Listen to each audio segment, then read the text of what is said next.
오늘 우리에게 주신 하나님의 말씀은 마가복음 14장 32절에서 42절의 말씀입니다. 마가복음 14장 32절에서 42절의 말씀입니다. 신약성경 81페이지 말씀입니다. 한 절씩 교독하고 마지막 42절의 말씀은 함께 읽겠습니다.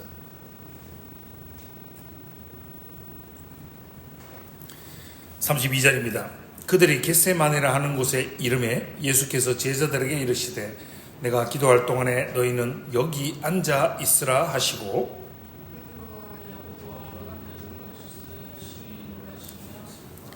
말씀하시되 내 마음이 심히 고민하여 죽게 되었으니 너희는 여기 머물러 깨어 있으라 하시고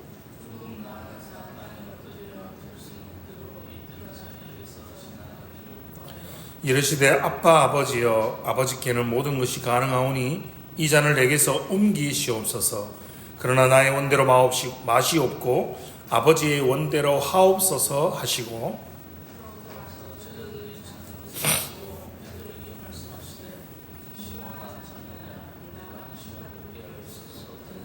시험에 들지 않게 깨어 있어 기도하라. 마음에는 원이로되 육신이 약하도다 하시고 다시 오사 보신즉 그들이 자니 이는 그들의 눈이 심히 피곤함이라. 그들이 예수께 무엇으로 대답할 줄을 알지 못하더라.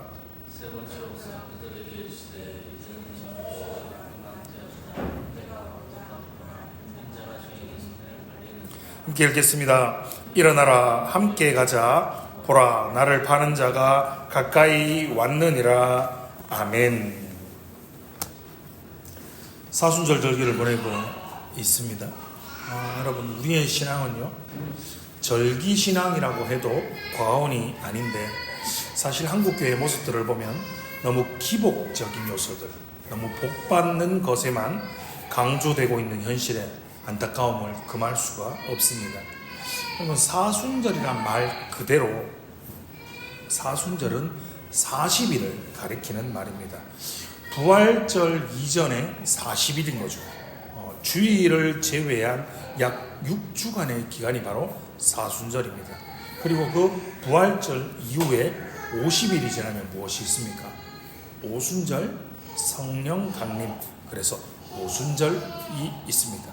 그러니까 약 100일 동안이죠.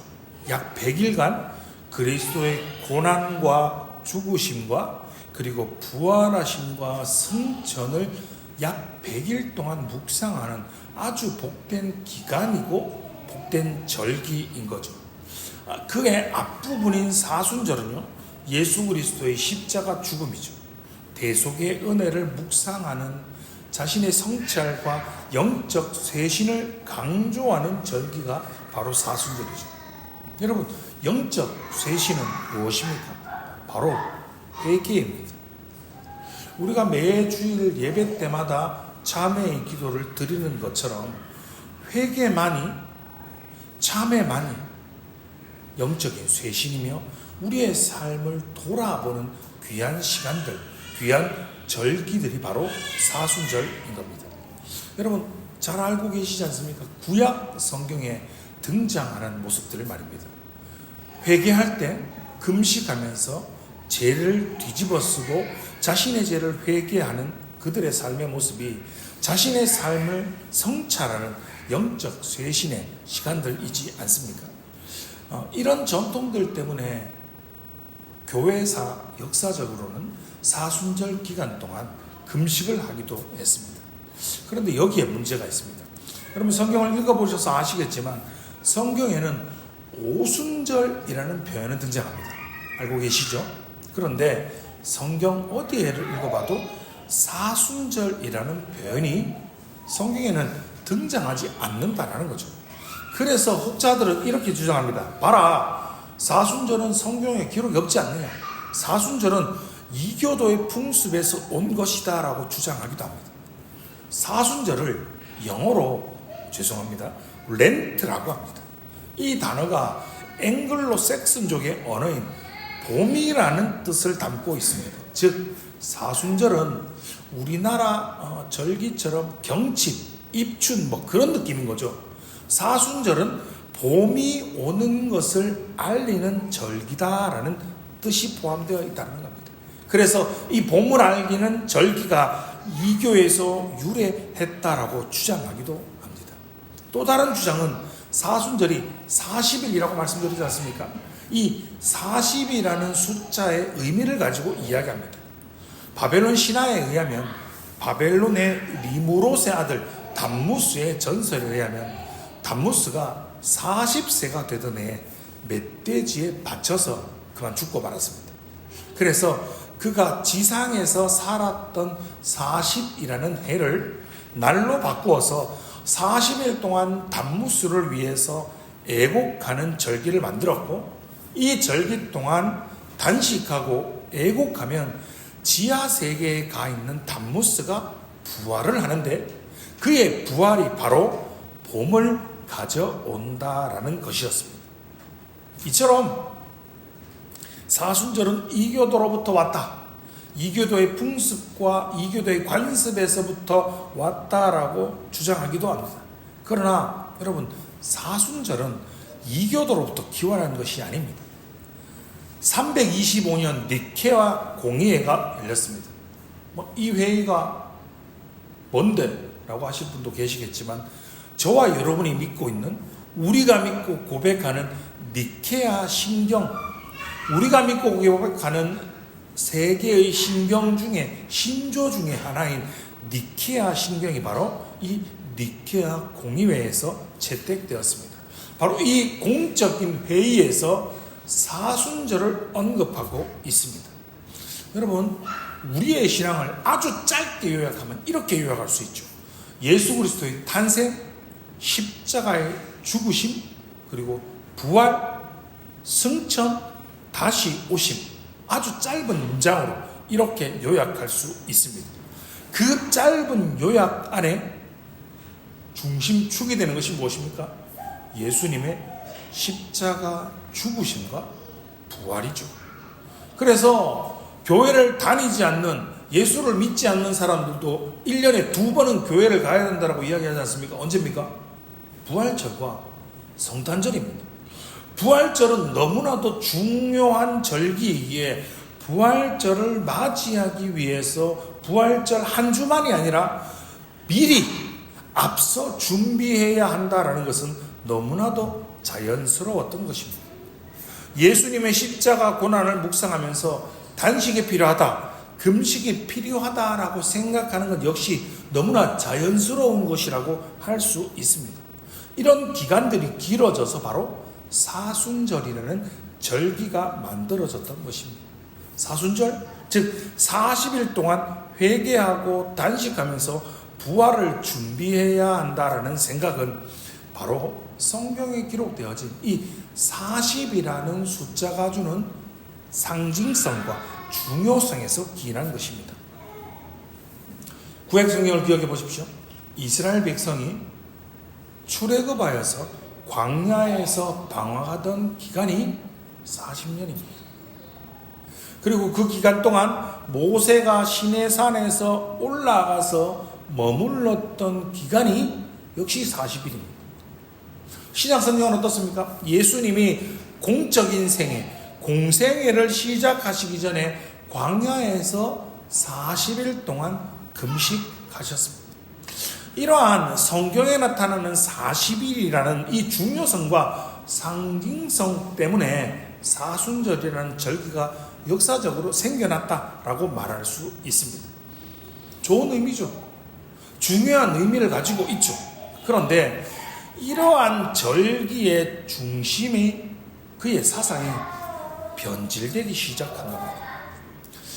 우리가 잘 알고 있는 종교개혁자인 칼빈의 기독교 강요 4권 12장 교회의 권징이라는 부분에 20번에 교회사에서 타락한 금식에 대해서 칼빈은 이렇게 언급하고 있습니다. 죄송합니다. 소크라테스 전기 제9권에 나타난 카시오도로스의 기록에서 보듯이 금식을 3주에서 혹은 7주간 행하거나 사순절을 미신적으로 지키는 타락한 풍습이 있었다라고 그는 기록하고 있습니다. 이어서 칼빈은 뭐라고 이야기하냐면 금식을 함으로써 하나님께 특별한 봉사를 한다고 생각했다라는 것입니다. 게다가 사역자들은 그리스도를 거룩하게 모방하는 것이다 라면서 성도들을 권면했기 때문이다라고 칼빈은 이야기하고 있습니다. 기독교 고전청서 제9권 중세 초기 신앙이라는 책에서는 데오둘프가 오클레인이라는 주교가 주교 관구사제인 형제와 그의 동료 장로들에게 보내는 교훈들에서 이렇게 이야기하기도 합니다. 우리는 사순절을 온갖 정성과 성의를 다해 신성하고 헌신적으로 지켜야 합니다. 사순절 기간 동안 어떠한 경우에도 정해진 금식 규칙에 범해져서는 안 됩니다. 다른 때의 금식은 개인의 의지와 판단에 근거한 것이지만 사순절 기간의 금식 위반은 하나님의 의지를 넘어서는 행위가 됩니다. 그리고 사순절 외의 다른 때의 금식은 금식에 대한 보상을 받을 수가 있습니다. 그러나 사순절의 금식은 병자와 어린아이들을 제외하고 금식에 참여하지 않는 자는 누구든지 형벌을 받게 될 것입니다. 왜냐하면 이와 같은 주님의 날들은 모세와 엘리야와 주님을 통해 금식이 거룩하게 축성되었기 때문입니다 라고 이야기합니다. 이렇게 이야기를 하고 있는 겁니다. 칼빈이 이야기한 것처럼 사순절의 금식이 타락하고 변질되어 버린 거죠. 무슨 말입니까? 일반적인 금식에는 보상이 있는데 사순절의 금식에는 모세와 엘리야와 주님을 통해서 이것이 제정되어진 것이기에 금식 규정을 지키지 않을 시에는 형벌을 받게 되니까 사순절기 동안 금식해라 라고 권면을 한 것입니다.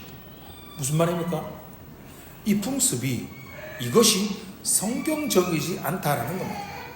사순절이 처음 제정되고 지켜졌던 참된 의미를 잃어버리고 그 마음의 중심은 사라지고 형식만 남았고 그것이 변질되어 버렸던 것입니다. 여러분, 사순절은 지켜도 됩니다. 그러나 꼭 굳이 사순절을 지키지 않아도 됩니다. 그러나 사순절을 지키든 지키지 않던 그 의미와 정신은 기억해야 합니다. 16세기에 일어났던 종교개혁은 타락했던 중세 교회를 개혁하는 운동이었습니다. 타락했던 중세 교회를 개혁해서 초대 교회의 모습을 전통을 회복시키고자 하는 운동이 바로 종교개혁, 엄밀하게 말하면 교회개혁이었습니다. 그러한 교회개혁을 통해서 중세시대의 형식적이었고 의식적인 절기로 전락하고만 사순절이 폐기되었던 것입니다. 그렇기에 우리가 속한 개혁교회 쪽에서는 이 절기를 사순절을 지키지 않는 것입니다. 그런데 여기서 문제가 발생하는 거죠. 안 지키는 것까지는 괜찮은데 안 지키는 것까지는 좋은데 왜 초대교회에서 사순절을 이야기하고 지켰는지 그 전통과 그 역사가 변질과 타락의 이유로 그 절기의 의미와 중심 자체를 사장시켜 버린 것이죠. 여러분, 사순절을 꼭 지켜야 된다고 말하고 있는 것이 아닙니다. 사순절을 꼭 지키지 않아도 된다라고 말하는 것이 아닙니다. 사순절의 본래적인 의미, 우리의 신앙의 가장 중요한 중심의 축인 예수 그리스도의 십자가 고난과 그분의 죽으심을 아무리 묵상하고 아무리 묵상해도 여러분 부족하지 않습니까? 1년 52주의 우리의 삶들을 주일을 한번 돌아보십시오. 우린 여러 가지를 기념하여서 주일을 지키지 않습니까? 신년, 송구영신 예배. 저는 개인적으로 송구영신 예배를 드리지 않고 있습니다. 뭐 어린이 주일도 있습니다. 어버이 주일도 있고요. 스승의 주일도 있습니다. 6.25 기념주일도 있고요. 8.15 광복 기념주일, 뭐 이런 기타 등등의 주일들이, 절기들이 있다고 말할 수 있습니다. 그러나 이러한 모든 것들을 지키는 것보다 훨씬 더 중요한 그리스도의 구속 사역을 기념하는 교회력을 지키는 것이 저와 여러분의 신앙에 훨씬 더 유익합니다. 한때는 교회의 지혜였지만 한때는 교회의 어리석음으로 전락하고 말았던 교회력이 있지 않습니까? 성탄절이 그렇습니다. 부활절이 그렇습니다. 승천절이 그렇습니다. 성령 강림절이, 사순절이 그렇습니다. 이러한 교회력과 절기를 우린 개혁하고 새롭게 해야 하는 겁니다. 성탄절을 준비하는 대강절이 있습니다. 부활절을 준비하는 사순절을 지키는 것은 여러분 죄를 짓는 것이 아닙니다. 문제는요, 중세 시대의 중세 교회의 어리석음을 똑같이 반복해서는 안 된다라는 것이죠. 이 절기를 지킨다는 명분 아래서 금식을 통해서 나의 고난을 통해, 나의 금식을 통해 덕을 쌓고 업적을 쌓고 그리스도의 고난보다 나의 공로가 부각되고 나의 고난이 더욱 부각되고 묵상하는 것을 조심해야 하는 것입니다. 사순절이 무엇입니까? 예수 그리스도의 십자가 죽으심, 그분의 고난을 묵상하는 것입니다. 오늘 본문의 말씀을 보십시오. 세상의 사람들은 이렇게 조롱하고 이야기합니다. 자기 몸 하나 지키지 못하고 십자가에 못 박혀 죽은 예수가 어떻게 너희를 구원하고 어떻게 세상을 구원할 수 있냐라고 조롱하고 이야기합니다. 정말 무식한 소리입니다. 여러분, 주님이 십자가에 못 박혀 달려 죽으심은 그분의 나약함이 아닙니다. 그분의 죽으심은 저와 여러분을 향한, 우리를 향한 주님의 사랑 때문입니다. 여러분, 마음이 가는 곳에 물질이 간다라고 하지 않습니까? 여러분, 내가 호주머니에 돈이 있습니다. 그런데 이 돈이 분명히 내 건데 내가 누군가에게 나의 돈을 주는 것은 사랑 때문입니다. 힘들고 어렵고 고통받는 사람에게 그저 다가가서 힘내라고 어깨를 도닥도닥 걸어주는 것, 괜찮다, 힘내라 라고 위로하고 격려해 주는 것 역시 사랑입니다. 그러나 이 모든 것들보다 더욱더 위대한 사랑, 진정한 사랑은 무엇입니까? 누군가를 대신하여서 고난받는 것입니다. 그 고난의 궁극, 그 마지막은 바로 십자가의 죽으심이었습니다. 나를 위해, 여러분을 위해, 우리를 위해 주님이 사랑하셔서 십자가에 못 박혀 죽으셨습니다. 예수 그리스도의 고난의 이유가, 십자가의 죽으심의 이유가 바로 나였던 것입니다. 바로 우리였던 것입니다.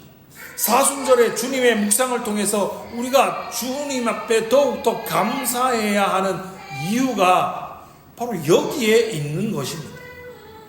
예수님의 고난 당하심이 여러분 타의가 아니라 자의였다라는 것이죠.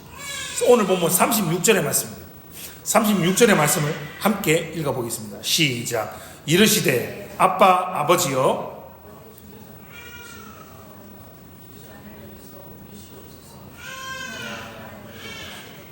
아버지의 원대로 하옵소서 하시고 아멘. 우리가 잘 아는 말씀이지 않습니까? 주님께도 십자가는 무거운 짐이었습니다. 그래서 주님이 뭐라 말씀하십니까? 피할 수 있다면 주님도 피하고 싶으셨습니다. 주님은 기도하십니다. 주님, 나의 원대로가 아닌 아버지의 뜻대로 하옵소서라고 말입니다. 다시 말하면 주님은 십자가를 지기로 선택하셨습니다. 누구를 위해서 말입니까? 바로 저와 여러분을 위해서, 바로 나를 위해서, 바로 우리를 위해서 십자가의 고난을 선택해 주셨습니다. 사순절 기간을 통해서 나를 위하여, 우리를 위하여 십자가의 고난을 선택하여 주신 주님의 크신 은혜에 더욱 감사하는 복된 성도님들 되시기를 주님의 이름으로 축원합니다.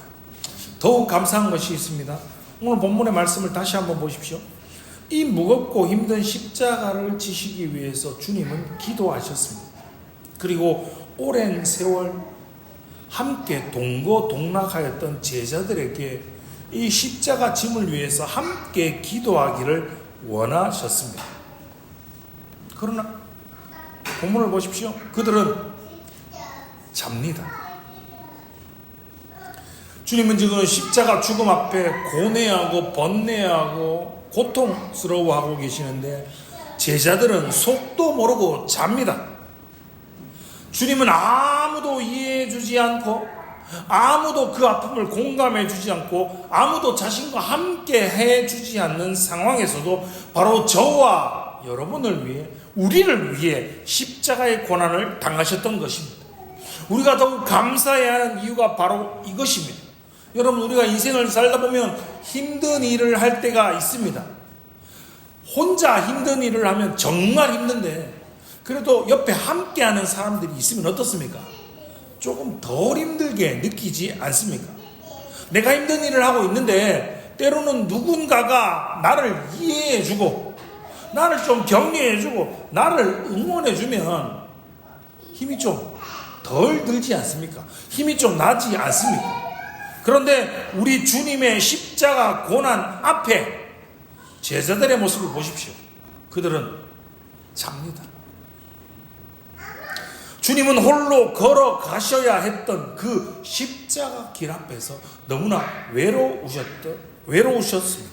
37절의 말씀을 보십시오. 돌아오사 제자들이 자는 것을 보시고 베드로에게 말씀하시되 시몬아 자느냐? 내가 1시간도 깨어 있을 수 없더냐라고 말씀하십니다. 십자가 고난으로 인해서 아무도 이해해 주지 않는 길 앞에, 심지어는 여러분 십자가의 그 길은 예수님을 위한 길이, 예수님을 위한 것이 아닙니다. 바로 죄와 바로 죄로 인해서 영원히 죽을 수밖에 없는 저와 여러분을 위해, 잠자고 있는 제자들을 위해 걸어가시는 길임에도 불구하고 그분의 길을 아무도 이해하지 못했습니다. 그 외로운 길을, 그 무거운 길을 주님이 친히 선택하셔서 묵묵히 걸어가셨던 것입니다. 도대체 왜? 도대체 누구를 위해서 말입니까? 바로 저와 여러분을 위해서 걸어가셨습니다. 우리 사순절기를 보내고 있습니다. 사순절을 지키는 것이 중요한 것이 아닙니다. 사순절을 안 지키는 것이 중요한 것이 아닙니다. 바로 저와 여러분을 위해서 십자가의 길을, 그 고난의 길을 묵묵히 걸어가셨다. 그 외롭고 힘든 길을 걸어가셨던 예수님의 사랑을, 예수님의 고난을 더욱더 묵상함을 통하여서 주님께 더욱더 감사가 넘쳐나시는 복된 성도님들 되시기를 주님의 이름으로 축원합니다.